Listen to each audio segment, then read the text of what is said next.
आज मी बनवते वांग्याचं भरीत, तेही जाळावर न भाजता. त्यासाठी इथे मी हिरव्या मिरच्या आणि लसूण भाजते. यातून मी ठेचासुद्धा बनवणार आहे. तर तुम्ही ठेचा बनवता का ते मला कमेंट करून नक्की सांगा. आणि ते वांगं मी पॅनमध्ये भाजायला घातले. त्यात थोडंसं तेल टाकायचं आणि मग वांगी टाकायची, अशी कट करून उभे कट करायचे आणि थोडंसं झाकण ठेवून वाफेवरती त्याला थोडंसं भाजू द्यायचं. आणि हे वांगं भाजल्यानंतर मी काय करणार आहे, तुम्ही व्हिडिओमध्ये पुढे बघतच राहा आणि व्हिडिओ शेवटपर्यंत नक्की बघा. आणि तुम्ही माझ्या चॅनलवर नवीन असाल तर चॅनलला सबस्क्राईब नक्की करा. आणि ते वांगे 2-2 मिनटाला असं हलवून घ्यायचं आणि परत त्याच्यावर झाकून ठेवायचं. वांगं पूर्णपणे शिजेल तोपर्यंत याला झाकून असंच ठेवायचं आहे. आणि ते माझे वांगे शिजत आलेत तरी मी 5 मिनटं ठेवते आहे झाकून. इथे हिरव्या मिरच्या आणि लसूण भाजलं आहे. इकडे बाजरीच्या भाकरी केल्या होत्या, मी त्याचा व्हिडिओ नाही काढला. आणि आता हिरव्या मिरच्या ठेचा करण्यासाठी मी कुटायला लागले. इथं यात मीठ घालायचं, हिरव्या मिरच्या आणि लसूण मस्त कुटून घ्यायचं ओबडधोबड, एकदम बारीक पेस्टसारखा नाही करायचा. काही बायका मिक्सरमध्येच वाटून घेतात, पण मिक्सरमध्ये एकदम त्याची पेस्ट होते आणि तेवढी त्याची चव चांगली लागत नाही. त्यामुळे माझ्या घरी असं खलबत्त्यामध्येच कुटतात. तुमच्या घरी खलबत्त्यात कुटतात का मिक्सरमध्ये, ते मला कमेंटमध्ये नक्की सांगा. इथे ठेचा कुटेपर्यंत तिकडे वांगं चांगलं मऊ शिजेल. आणि हा ठेचा आमच्या घरात सगळ्यांना खूपच आवडतो. माझी मुलगीसुद्धा खाते, 5 वर्षाची असूनसुद्धा तिला ठेचा आवडतो खायला. आणि ज्वारीची किंवा बाजरीची भाकरीसोबत ठेचा एकदम मस्त लागतो. आणि आमच्या घरामध्ये ठेचा सतत बनवतात, संपला की लगेच बनवावा लागतो, सगळ्यांनाच खूप आवडतो. आणि इथे मी उन्हात बसली आहे बाहेर ठेचा कुटत. पोरं घरामध्ये आहेत. आता बघूयात वांगं शिजले की नाही, ते मी घरात गेल्यावर तुम्हाला दाखवतेच. आणि हा ठेचा एकदम पेस्ट न करता असा ओबडधोबड कुटायचा, आमच्या घरच्यांना असंच आवडतो. आणि इथे माझा ठेचा कुटून झाला आहे, हे तुम्ही बघू शकताय. आणि आता इकडे वांगे पण चांगले शिजले आहेत मऊ. एकदा चेक करते तुमच्यासमोर. वांगं चांगलं शिजलं आहे. आता हा गॅस मी बंद करून पॅन खाली ठेवणार आहे वांग्याचा. आणि त्यानंतर पुढे हे वांगेसुद्धा मी आपल्या उकळीमध्ये काढून घेणार आहे.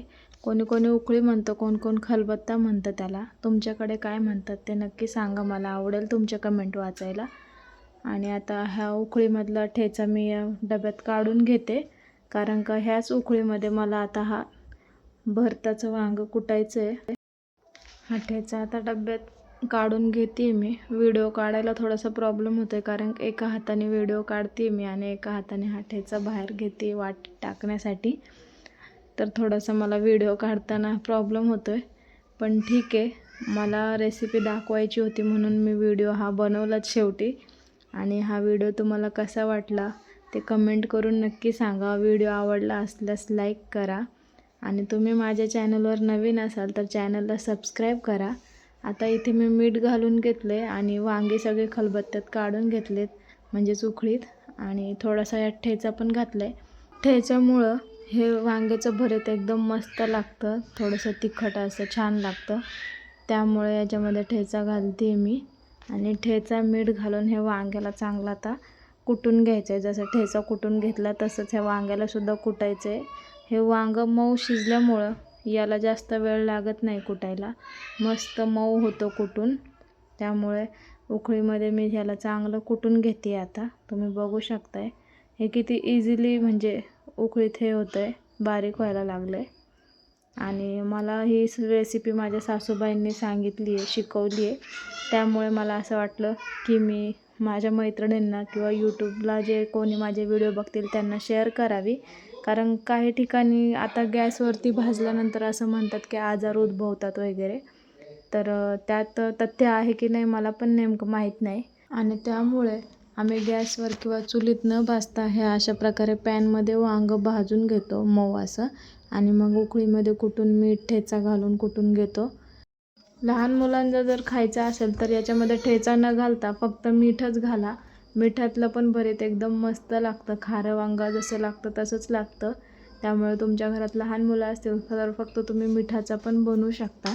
मी इथं ठेचा घातला आहे कारण घरच्यांना सगळ्यांना तिखटच आवडतो. कोणी कोणी कांदासुद्धा घालतं याच्यामध्ये, तर तुम्ही तुमच्या आवडीनुसार कांदा वगैरे घालू शकता. इथे मी नाही घालत आहे. आणि इथे सासऱ्यांना ताट वाढले बघा मी. वांग्याचं भरीत त्याचबरोबर ठेचा आणि भाकरी हे तुम्ही बघू शकताय.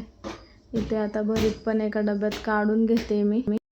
इथे मी वांग्याचं भरीत डब्यात काढून घेते आणि ठेचासुद्धा मी आधीच डब्यात काढून घेतला होता आणि छान झाकून ठेवते.